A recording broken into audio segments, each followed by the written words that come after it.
ఈరోజు నేను ఒక ఆకుకూర కాంబినేషన్లో టోఫు పన్నీర్ యూజ్ చేస్తున్నాను. సో సోయా పన్నీర్ అనమాట.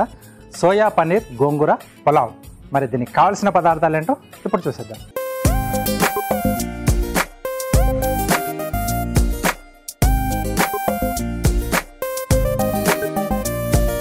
ఓకే, సోయా పన్నీర్ గోంగూర పులావ్కి కావాల్సిన పదార్థాలన్నీ ఇక్కడ సిద్ధంగా ఉన్నాయి. సో ఇక్కడ ఏంటంటే నేను ఎసరు వేసింది కాకుండా ఉడికించిన రైస్తో ఎలా చేయాలో నేను చూపించబోతున్నాను. సో దీని కొరకు ముందుగా ఏంటంటే మనం బాస్మతి రైస్ ఉడికించి పెట్టేసుకోవాలి. ఒకవేళ మనకు లెఫ్ట్ ఓవర్ రైస్ మిగిలిపోయినా ఈ డిష్ని మనం ఈవినింగ్ టైంలో హ్యాపీగా తయారు చేసుకోవచ్చు.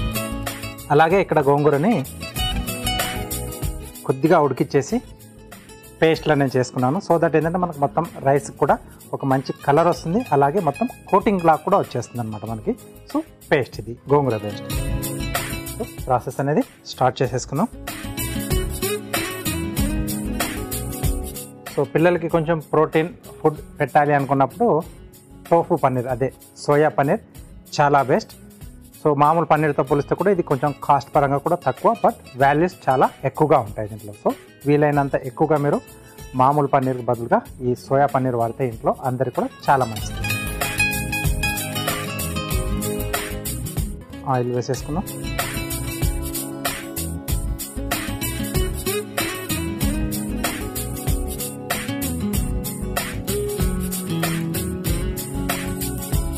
ఓకే, సో ఇది కొంచెం మనకు వేడెక్కాలి. ఇది కొంచెం ముక్క పలంగా అలాగే బాగా ఉండాలి అనుకుంటే ముందుగా కొంచెం ఫ్రై చేసుకోవచ్చు. సో ఇది కంపల్సరీ ఏం కాదు.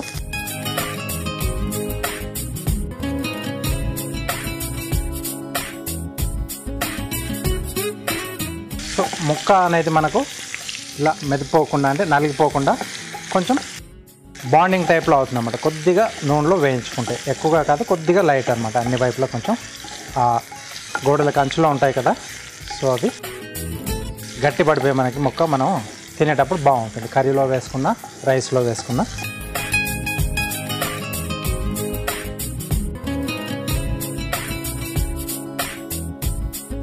ఓకే,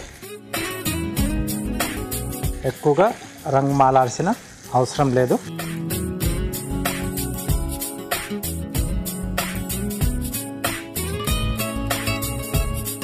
ఓకే, సరిపోతుంది. ఇది మళ్ళీ బౌల్లోకి తీసేసుకుందాం.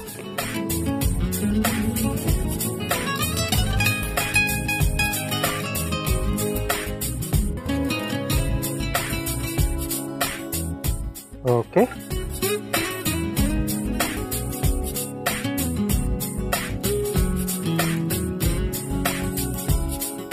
నెక్స్ట్ వచ్చేసి కొద్దిగా జీడిపప్పు. ఇది కూడా కొంచెం మనకు అడిషనల్గా డిష్ అనేది కొంచెం టేస్టీగా, లుక్ అనేది కూడా కొద్దిగా రిచ్గా రావడానికి జీడిపప్పు అనేది మనం వాడుకోవచ్చు. కొంచెం లైట్ బ్రౌనిష్ కలర్లోకి వచ్చే విధంగా మనం వేయించుకోవాలి.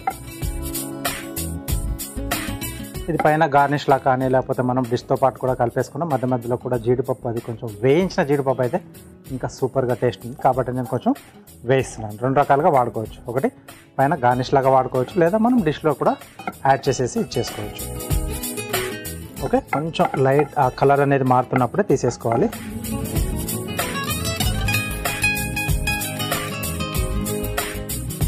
సో స్మెల్ అనేది కూడా మనకు తెలుస్తూ ఉంటుంది. వేగినప్పుడు ఒక కమ్మటి వాసన వస్తుంది ఏ దినుసు అయినా కానీ. సో ఇవి కూడా పక్కన తీసేసుకుందాం. రైట్, సో రెండు వేయించేసి పక్కన పెట్టేసుకుని ఇప్పుడు ప్రాసెస్లోకి వెళ్ళిపోదాం. బిర్యానీ ఆకు. ఓకే, సో అలాగే మసాలా దినుసులు, దీంట్లో యాలకులు, లవంగాలు, చెక్క, సో కొద్దిగా షాజీరా, మొత్తం హోల్ గరం మసాలా మనం దీంట్లో వాడుతున్నాం. మసాలా ఘాటు తక్కువగా రావాలి అనుకుంటే కొంచెం షాజీరా బదులుగా మనం జీలకర్ర అది వాడుకోవచ్చు. ఓకే, సో నెక్స్ట్ ఉల్లిపాయ ముక్కలు, అలాగే పచ్చిమిరపకాయలు.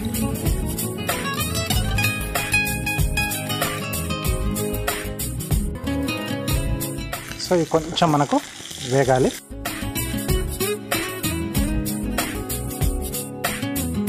ఓకే, మసాలా దినుసులు వేయించిన తర్వాత మంచి స్మెల్ అనేది వస్తుంది ఉల్లిపాయలతో పాటు.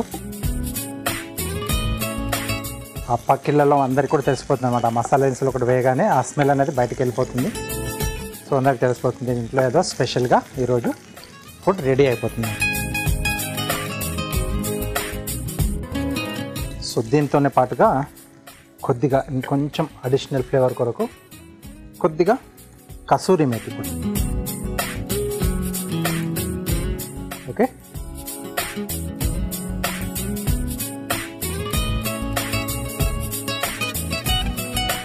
రైట్. ఇది కొంచెం పచ్చివాసన పోవాలి మనకు. కొద్దిమంది దీంట్లో ఉల్లిపాయలు బ్రౌన్ కలర్లోకి వచ్చేంత వరకు వేయించుకుంటారు. కొద్దిమంది కొంచెం పచ్చివాసన పోయిన తర్వాత కూడా దాన్ని మిగతా ప్రాసెస్ అనేది కంటిన్యూగా చేస్తూ ఉంటారు. సో మీ చాయిస్ అనమాట. సో రెండింటి కూడా టేస్ట్లో కొద్దిగా డిఫరెన్స్ అనేది డెఫినెట్గా ఉంటుంది. యాక్చువల్ మెథడ్ ఏంటంటే మనకి మంచి బ్రౌనిష్ కలర్లోకి వచ్చింది అనుకోండి, ఆ టేస్ట్ బాగుంటుంది.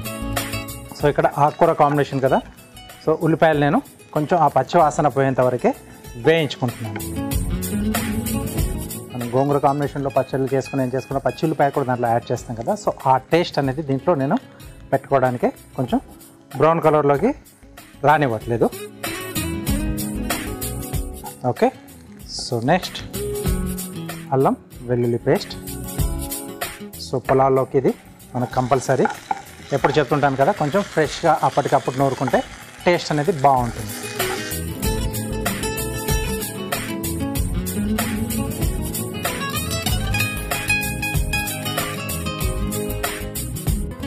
ఓకే, సో గోంగూర కాబట్టి కొంచెం పచ్చిమిరపకాయలు ఎక్కువగా వేసుకోవచ్చు. అంటే అది పుల్లగా ఉంటుంది కదా, కొంచెం స్పైసీగా ఉంటేనే బాగుంటుంది. పులుపు మనం ఎక్కడెక్కడైతే వాడతామో కొద్దిగా స్పైసీ అనేది అక్కడ మనం పెంచుకోవచ్చు. అప్పుడు టేస్ట్ అనేది రెండింటికి బ్యాలెన్స్ అవుతుంది, కరెక్ట్గా కూడా ఉంది. ఓకే, సో అల్లం వెల్లుల్లి పేస్ట్ కూడా వేగిపోయింది. నెక్స్ట్ దీంట్లో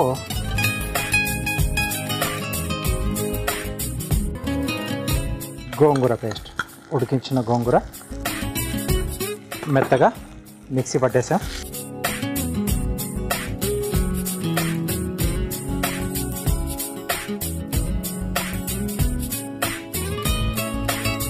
సో ఆల్రెడీ ఇది ఉడికింది కాబట్టి మనకు టైం అనేది ఎక్కువగా తీసుకోదు. బట్ మనం దీంట్లో ఇందాక వేసిన ఆ మసాలా దినుసులు వాటి తాలూకు అన్ని ఫ్లేవర్స్ ఈ గోంగూర కూడా పడితే బాగుంటుంది కాబట్టి కొద్దిసేపు వేయించుకోవాలి దీన్ని. సో దీంతో పాటు కొంచెం పలావ్ కదా, కొద్దిగా పెరుగు కూడా యాడ్ చేస్తున్నాను నేను, కొంచెం క్వాంటిటీ. సో గోంగూర లాంటిది లేకుండా ఉంటే కొంచెం ఇంకెక్కువగా మనం వాడుకోవచ్చు. పలావ్లో పెరుగు అనేది టేస్ట్ చాలా బాగుంటుంది. మసాలా దినుసులో కొద్దిగా కసూరి మేతి, బిర్యానీ ఆకు, ఉల్లిపాయలు, తర్వాత పచ్చిమిర్చి, అల్లం వెల్లుల్లి పేస్ట్, తర్వాత మనం ఇలా పెరుగు వేసేసుకొని చేసుకుంటే ఆ పులావ్ సూపర్గా ఉంటుంది అన్నమాట. చల్లారిన తర్వాత కూడా తింటే టేస్ట్ అనేది అలాగే ఉంటుంది. కసూరి మేతి ఒకటి అడిషనల్ టేస్ట్ యాడ్ చేస్తుంది, అలాగే కొంచెం పుల్లటి పెరుగు. ఓకే,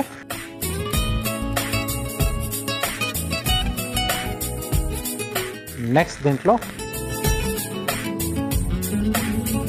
సరిపడా ఉప్పు,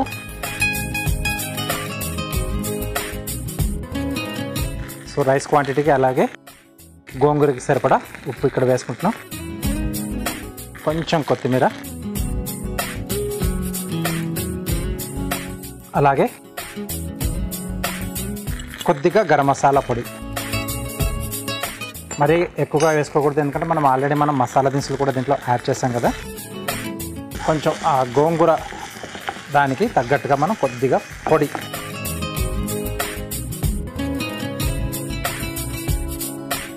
నెక్స్ట్ ఇప్పుడు దీంట్లో సోయా పన్నీర్.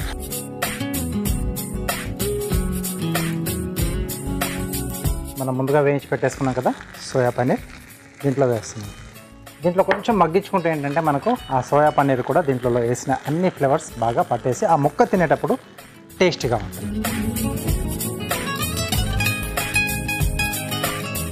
సో ఆల్మోస్ట్ మనకు దీంట్లో అన్నీ వచ్చేసాయి.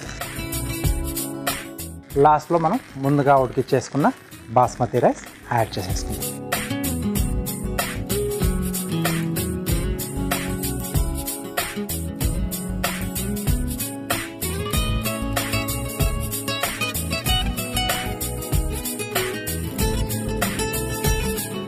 సో నానబెట్టిన రైస్తో మనం చేసుకుంటే ఇక్కడికి మనం ప్రాసెస్ చేసేసుకొని సరిపడా ఎసరికి నీళ్ళు పోసేసి అవి మరుగుతున్నప్పుడు నానబెట్టిన బియ్యం వేసేసి మనం వండేసుకుంటే కొంచెం దమ్ మెథడ్లో రెడీ అయిపోతుంది. సూపర్గా ఉంటుంది. దీంట్లో అడిషనల్గా మనకు ఎలాంటి గ్రేవీ కూడా ఏం అక్కర్లేదు. వేడివేడిగా తీసుకుంటే బాగుంటుంది. చల్లారినా కూడా బాగుంటుంది, ఎందుకంటే ఇది కొంచెం పుల్లగా ఉంటుంది కదా. సో పులిహోర లాగానే అది పుల్లగా ఉన్న ఐటమ్స్ ఏంటంటే కొంచెం చల్లారినా దాంట్లో ఉండే ఫ్లేవర్స్ అన్ని దాంట్లో అలాగే ఉండిపోతాయి అన్నమాట. ఓకే, సిమ్లో పెట్టేసి మూత పెట్టేసి కొద్దిసేపు మగ్గిచ్చేద్దాం. ఓకే, సో ఇది ఇలా మగ్గుతూ ఉంటుంది. ఓకే, చూద్దాం పులావ్ ఎలా ఉందో. మంచి స్మెల్ వస్తుంది, ఆ గోంగూర తర్వాత masala flavour. Okay, so stove off చేసేసుకొని బౌల్లోకి తీసేసుకుందాం. ఎస్, సో ఎప్పుడు అలా ఘాటుగా ఉండే పులావులే కాకుండా ఇలా పుల్లగా ఉండే పులావులు కూడా చేసుకుంటే డిఫరెంట్గా ఉంటుంది.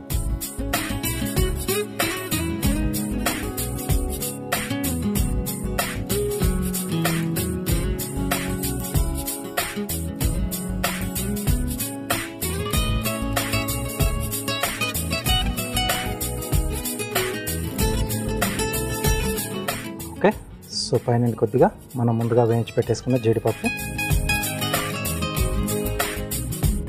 అలాగే కొద్దిగా పుదీనా. సో పులావ్ అంటే మనకు కొంచెం ఆ పుదీనా ఫ్లేవర్ ఉంటేనే బాగుంటుంది. ఓకే, సో వేడివేడిగా సోయా పన్నీర్ గోంగూర పులావ్ రెడీ అయిపోయింది. దీనికి కావాల్సిన పదార్థాలు అలాగే దీని తయారీ విధానం మీకోసం మరోసారి. సోయా పన్నీర్ గోంగూర పులావ్ తయారు చేసుకోవడానికి కావాల్సిన పదార్థాలు: సోయా పన్నీర్ 1 కప్పు, ఉడికించిన బాస్మతి రైస్ 1 కప్పు, తరిగిన ఉల్లిపాయ 1, పెరుగు 2 టేబుల్ స్పూన్లు, అల్లం వెల్లుల్లి పేస్ట్ 1 టేబుల్ స్పూన్, తరిగిన పచ్చిమిరపకాయలు 2, కసూరి మేతి కొద్దిగా, పుదీనా కొద్దిగా, గరం మసాలా 1/2 టీ స్పూన్, ఉప్పు తగినంత, మసాలా దినుసులు కొద్దిగా, బిర్యానీ ఆకు 1, నూనె 3 టేబుల్ స్పూన్లు, గోంగూర పేస్ట్ 4 టేబుల్ స్పూన్లు, కొత్తిమీర కొద్దిగా, కాజు కొద్దిగా. సోయా పన్నీర్ గోంగూర పులావ్ తయారు చేసుకునే విధానం: ముందుగా స్టవ్ ఆన్ చేసి ప్యాన్ లో నూనె వేసి వేడయ్యాక అందులో సోయా పన్నీర్ ముక్కలు వేసి వేయించి తీసి పక్కన పెట్టుకోవాలి. ఇప్పుడు అదే ప్యాన్ లో జీడిపప్పు వేసి వేయించి తీసి పక్కన పెట్టుకోవాలి.